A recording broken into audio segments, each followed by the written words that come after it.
Hello दोस्तों।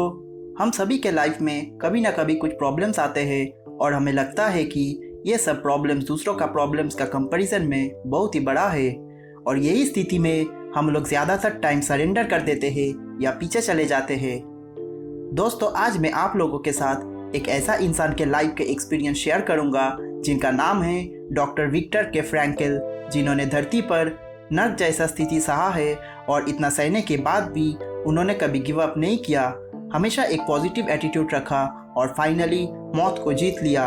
Doctor Victor के Frankel world war 2 के दौरान नाजी कैंप में प्रिजनर थे, कंसेंट्रेशन कैंप में, जहां नर्क जैसा स्थिति था, और उन्होंने अपना यही एक्सपीरियंस को अपना book Man's Search for Meaning में लिखा है। बुक का पहला पार्ट में वो अपना कंसेंट्रेशन कैंप का एक्सपीरियंस शेयर करते हैं और कैसे उनका अप्रोच उन्हें इन कठिन स्थिति में सर्वाइव करवाने में मदद किया।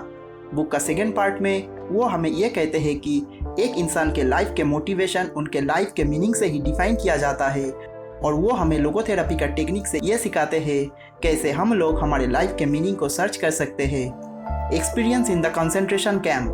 कंसेंट्रेशन कैंप में प्रिजनर को लाते ही उनका पहला रिएक्शन एक शॉक होता था। प्रिजनर्स बहुत ही ज़्यादा डर जाते थे गार्ड्स के कमांड्स और चिल्लाने से। जो प्रिजनर बीमार या कमज़ोर रहते थे उन्हें पहला दिन ही सॉर्ट आउट कर लिए जाते थे और गैस चेम्बर्स में भेजे जाते थे, जहां पर उन्हें मार दिया जाता था। बीमार लोग इनके लिए एक बोझ की तरह था, क्योंकि ये लोग कुछ काम नहीं कर पाते थे और इन्हें दवाई भी नहीं दिया जाते थे। कंसेंट्रेशन कैंप में प्रिजनर्स से उनका सब कुछ सामान छीना जाता था, उनका कपड़ा, घड़ी, सब कुछ। कंसेंट्रेशन कैंप में जीने का सिर्फ एक ही तरीका था, अपने आप को फिट दिखाना और काम करना, अगर आप फिट नहीं भी हो तब भी, ताकि गार्ड्स को लगे कि आप काम के लायक हो। एक बार कोई इंसान अनफिट या बीमार पड़ते थे, उन्हें गैस चेम्बर्स में जिंदा जला दिया जाते थे। यहाँ पे बहुत ही कम खाना या ना के बराबर खाना दिया जाता था। प्रिजनर्स को रेलवे ट्रैक साफ करना, बर्फ में खुदाई करना, इस तरह के कठिन काम दिए जाते थे। ये सब के कारणों के वजह से प्रिजनर्स का शरीर में बहुत ही ज़्यादा फिजिकल स्ट्रेस बढ़ता था। कमांडर्स और ऑफिसर्स प्रिजनर्स को इंसल्ट करते थे, उन्हें मेंटल स्ट्रेस देते थे। अब इतना कठिन स्थिति में हर एक प्रिजनर का दिमाग में सुसाइड करने का ख्याल आते थे और काफ़ी सारा प्रिजनर्स ने ऐसा किया भी। सुसाइड करने के लिए कैंप्स के बाउंड्री में जो इलेक्ट्रिक वायर्स होते थे, प्रिजनर्स उन्हें छू लेते थे। प्रिजनर्स को मर जाने से किसी को कुछ इमोशंस या फर्क नहीं पड़ते थे, बल्कि काफ़ी प्रिजनर्स उनके कपड़े और जूते ले लेते थे। कंसेंट्रेशन कैंप में प्रिजनर्स के लिए यह सब आम बात हो चुका था। ऑथर ने एक चीज़ नोटिस किया कि जिन लोगों के पास उनका लाइफ का कुछ उम्मीद या लक्ष्य नहीं है, ज़्यादातर वो लोग ही सुसाइड करते थे या बीमारों के कारण से मर जाते थे। हम हमारे लाइफ में जब भी उम्मीद छोड़ देते हैं, तब हमारा बॉडी का रेजिस्टेंस पावर और कमज़ोर हो जाते हैं और हम बीमार पड़ जाते हैं। कंसेंट्रेशन कैंप में प्रिजनर्स के साथ भी ऐसा ही होता था। He who has a why to live for can bear almost anyhow। इसका मतलब है जिन लोगों को अपना लाइफ का उद्देश्य पता है, वो कुछ भी हालातों में सर्वाइव कर लेते हैं। कंसेंट्रेशन कैंप में भी ऐसा ही होता था। जिन प्रिजनर्स को लाइफ का लक्ष्य या लाइफ में उम्मीद नहीं था, अक्सर वही मरते थे।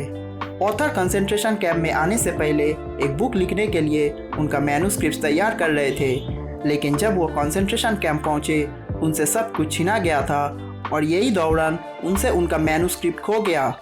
ऑथर का इतना साल का मेहनत पानी में चला गया, लेकिन उन्होंने हाल नहीं छोड़ा। उन्होंने फिर से मैन्युस्क्रिप्ट लिखने के बारे में सोचा और मानव जाति के लिए उपहार स्वरूप अपना बुक को देना चाहते थे। उन्होंने कंसेंट्रेशन कैंप में धीरे धीरे कागज़ संग्रह करना शुरू किया और उनका मैन्युस्क्रिप्ट इसमें लिखते थे। यही उद्देश्य ऑथर को कंसेंट्रेशन कैंप में जीवित रहने में भी सहायता किया और वो सुसाइड भी नहीं किया।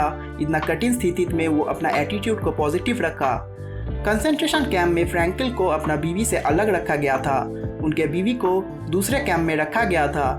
फ्रैंकल उनके बीवी को बहुत ही ज़्यादा प्यार करते थे। उन्हें पता नहीं था कि वो जिंदा है भी या नहीं। शुरुआत में ऑथर को यही सोच कि वो उनके बीवी के साथ एक दिन मिल पाएगा, जिंदा रखा था, लेकिन बाद में ऑथर को पता चला कि उनके बीवी को मार दिया गया। अब इन हालातों में फ्रैंकल के लिए अपना दिमागी स्थिति ठीक रखना मुश्किल था, लेकिन उन्होंने अपने आप को संभाला और अपना मैन्युस्क्रिप्ट पे फोकस किया। कंसेंट्रेशन कैंप में प्रिजनर्स को बीमारी होने लगा, जैसे कि टाइफस, डिलीरियम, और वो इससे मर रहे थे। ऑथर एक डॉक्टर था, इसलिए उन्हें टाइफस पेशेंट्स को देखने का काम दिया गया और इसके लिए उन्हें सिगरेट्स और एक्स्ट्रा रेस्ट भी दिए जाते थे। ऑथर यही सिगरेट्स कुछ ब्रेड के बदले में एक्सचेंज करते थे। फाइनली वो दिन आया जब बैटलफील्ड कंसंट्रेशन कैंप्स के सामने आ गया और सभी जीवित प्रिजनर्स को अपना आज़ादी दिखाई देने लगा। सब प्रिजनर्स को आज़ाद किया गया और ऑथर भी कंसंट्रेशन कैंप में पूरा सर्वाइव करने में कामयाब हुआ। सभी प्रिजनर्स के लिए ये एक ड्रीम था। लोगोथेरेपी। ऑथर एक साइकियाट्रिस्ट था। लोग उनके पास अपना लाइफ के प्रॉब्लम्स को लेकर आते थे। उन्होंने लोगोथेरेपी का टेक्निक को यूज़ करके उन लोगों के लाइफ के मीनिंग को ढूंढने में उन्हें मदद करते थे और उनके प्रॉब्लम्स भी सॉल्व करते थे। लोगोस का मतलब मीनिंग, और ये हमारे लाइफ के मीनिंग को ढूंढने में हमें मदद करते हैं। Man search for meaning. हमारे लाइफ का जो मीनिंग है वो हर वक्त बदलते रहते हैं। कोई भी साइकोलॉजिस्ट वो हमें बता नहीं सकता। हमें ही हमारे लाइफ का मीनिंग को ढूंढना पड़ेगा और ये हम कर सकते हैं 3 स्टेप्स में। नंबर 1, कुछ ऐसा काम करके जिससे दूसरों का भला हो, जिससे हम दूसरों के लाइफ में कुछ वैल्यूज ऐड कर पाए। नंबर 2, किसी को प्यार करना। नंबर 3, सफरिंग या कष्ट करना। ऑथर ने भी यही सब स्टेप्स को फॉलो करके अपने लाइफ को मीनिंग को जान पाया। The meaning of work. जब ऑथर को फाइनली कंसंट्रेशन कैंप से आज़ादी मिला तो ये जान पाया कि उनका बीवी का तबीयत दूसरा कैंप में खराब हुआ था और इसके लिए वो जिस कंसंट्रेशन कैंप में था वहाँ मर गया। ऑथर को काफ़ी खराब लगा, लेकिन उसके बावजूद भी वो अपने काम पे फोकस किया। वो अपना साइकियाट्रिस्ट का प्रैक्टिस जारी रखा और अपना बुक के ऊपर काम करके फाइनली उसे पब्लिश किया। वो हमें भी यही सजेस्ट करते हैं कि हम जो काम करते हैं हमें सबसे पहले उनका वाई क्लियर होना ज़रूरी है। ऑथर को शुरू से ही उनका वाई क्लियर था। उन्हें अपना बुक ख़त्म करना था। कंसंट्रेशन कैंप में भी नर्क जैसा स्थिति में भी वो अपना काम जारी रखा।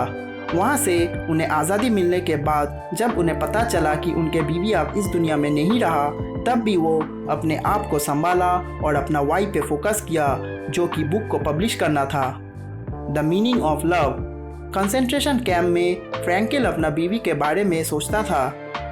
वो ऐसा करता था ये सोच के ताकि उनका दुख थोड़ा कम हो जाए, क्योंकि उनका बीवी से मिलने का उम्मीद ही एक कारण था ऐसा नर्क जैसा स्थिति में जीवित रहने के लिए।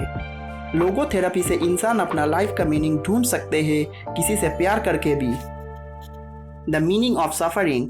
कंसंट्रेशन कैंप में सिर्फ 28 में से 1 का जीवित रहने का उम्मीद था। इतना कठिन स्थिति में जब कोई जीवित रहने में कामयाब होता था तो इसका मतलब वो इंसान इतना कठिन स्थिति में भी अपना जीवन का अर्थ समझने में कामयाब है। ऑथर हमें कहता है कि हमें अपना जीवन में अपना एटीट्यूड को हमेशा पॉजिटिव रखना है, और एक बार हम ऐसा कर लेते हैं हमारे जीवन के कष्ट हमें कम लगेगा। कंसंट्रेशन कैंप में प्रिजनर सुसाइड कर रहे थे क्योंकि उनका जीवन में एक खालीपन और जीवित रहने का कुछ अर्थ ही नहीं था। दूसरी तरफ ऑथर ने ऐसा नहीं किया क्योंकि उनका मैन्युस्क्रिप्ट खत्म करने का इच्छा और उनका बीवी के लिए प्यार उन्हें जीवित रखा था, और फाइनली वो मौत को जीत लिया। Final thought. इस बुक का जो मेन मैसेज है वो है हमारे सामने कितना भी खराब स्थिति आए, हमें हमेशा एक पॉजिटिव एटीट्यूड रखना होगा।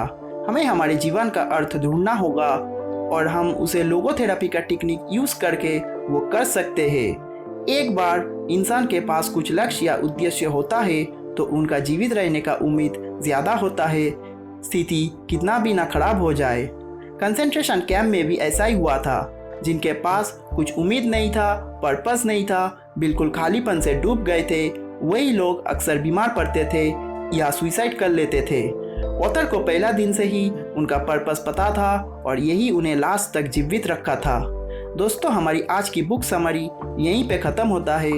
वीडियो को एक लाइक कर दीजिए और जितना हो सके इसे शेयर कीजिए और चैनल को सपोर्ट करने के लिए इसे सब्सक्राइब कर दे। Thank you.